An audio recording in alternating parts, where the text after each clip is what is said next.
All right, this is Pagoo, and I'm going to be reading chapter 3. Okay, hope you've enjoyed the first couple chapters so far and that you're keeping up with your questions and the coloring and finding the plankton page and decorating it really nice. So, chapter 3 is called Pagoo is a Hermit Crab. And you can see the pictures here that they're showing, okay, of what he's kind of looking like. All right. In the days that followed, baby Pagoorus molted again and again.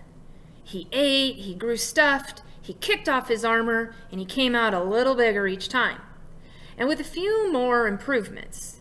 He still didn't look like a hermit crab, though, because he rode the wild waters away from the coast and its tide pools, and so he never had seen his grown-up relatives. At this time, Pagoo was what you'd call an in-between. If his part of the ocean had been dipped up in a little bottle top, you might have seen him swimming around as a little hazy blur. So bottle top like that.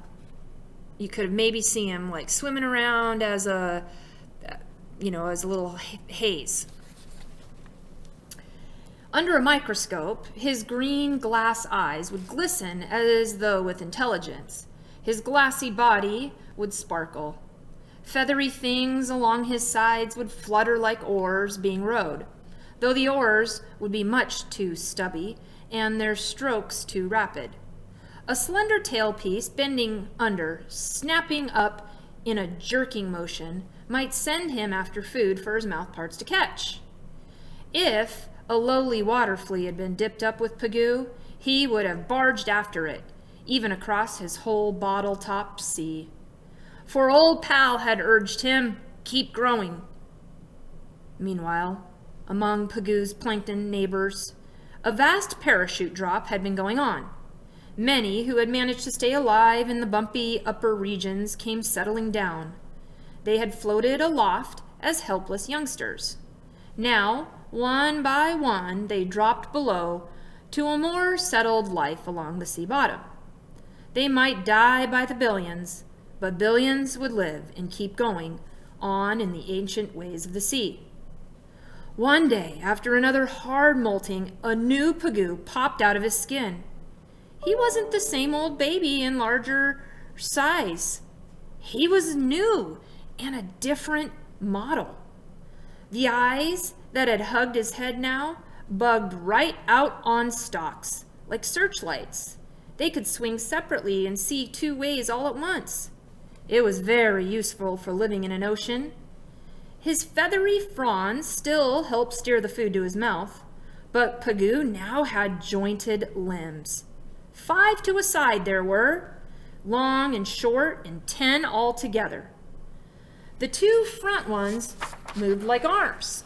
So you can see now there's the difference.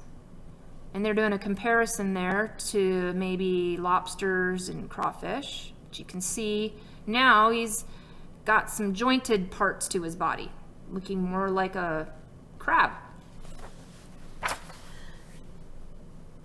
Pagoo? Well, he looked like a tiny crawfish, complete with handy claws. So he would be able to box his way in the world after all. And along with these boxing claws went a better helmet and armor for his upper body. The lower half of him was a strong abdomen ending in a tail paddle. One slap of that paddle and it could send Pagoo scooting like a lobster. But crawfish and lobsters are not crabs. Even Pagoo would never become a true crab. True crabs are usually blunt at the rear, whereas Pagoorus was to be an anamuran. Anamuran, meaning with an unusual tail. Pagoo did have a tail, but as yet it didn't look too unusual. Old pal seemed to chuckle. Oh, it will change, boy. It will change. Though related to crawfish and lobsters and crabs, he would be none of them. Yet certainly nobody of the family would object to him being called a hermit crab. Being a hermit means one who lives alone. Well, Old Instinct lived with Pagoo, but only as the wisest part of him. Baby Pagoorus was quite a boy now, with his legs and long feelers and claws matched and even, one side like the other. After all that bother of shucking himself every so often, this lad had come out with a well-balanced body. It seemed a safe bet that Pagoo would turn into something important, with a grand look of importance you often see on a city or on a lobster. This boy did have promise, but old pal whispered, "Watch it, son. You're not there yet." And then it happened. Pagoo, he molted again. And now, after all, he was an Anamoran, and he kept most of his abdomen, but it was so very unusual as to be downright peculiar. Poor Pagoo had come from that round of shedding with his crust as though he had lost the fight entirely. It seemed that his whole world must have been rolled over, leaving him lopsided. His eyes still googled on their stalks. He still had 2 good walking legs on either side of him. He had kept his claws, though the left one did seem a bit small for the likes of Pagoo. Yet without a doubt, poor little Pagoorus had been changed. Now, you can see here what he looks like. Can you see the differences? Something wrong with his backside. The saddest change appeared at Pagoo's rear end. No longer did his bottom half look important, like a city or a lobster. His trim, well-balanced abdomen had been wrenched to the right, and there it hung, slightly swollen-looking, like a crooked finger which had been stepped on. And his powerful tail paddle, what was left of that was a bare thing like a rubber corkscrew. In fact, the whole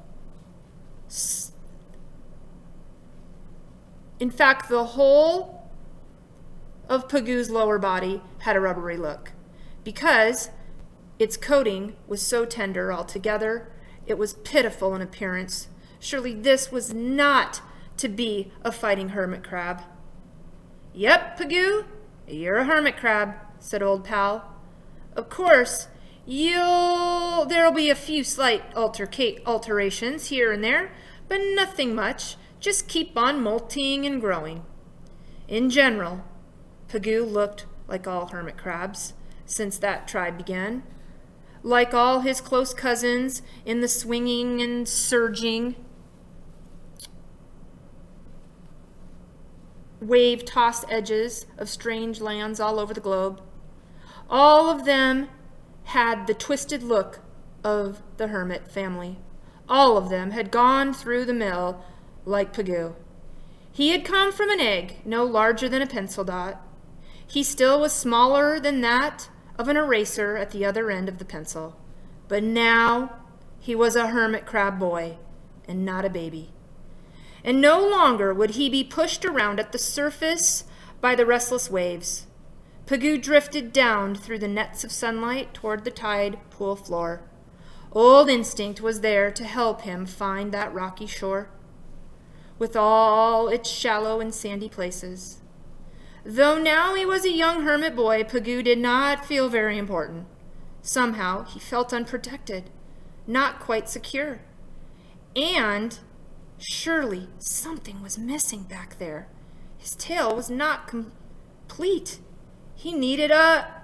"Scoot!" hissed Instinct. "Go find some sort of cover for that bare and tender behind." And I don't know if you can see him. Here's a picture. You can see him. He's right down there on the bottom. He's going to have to try to find a place to cover himself. and protect his little awkward tail. Okay, that's the end of chapter 3.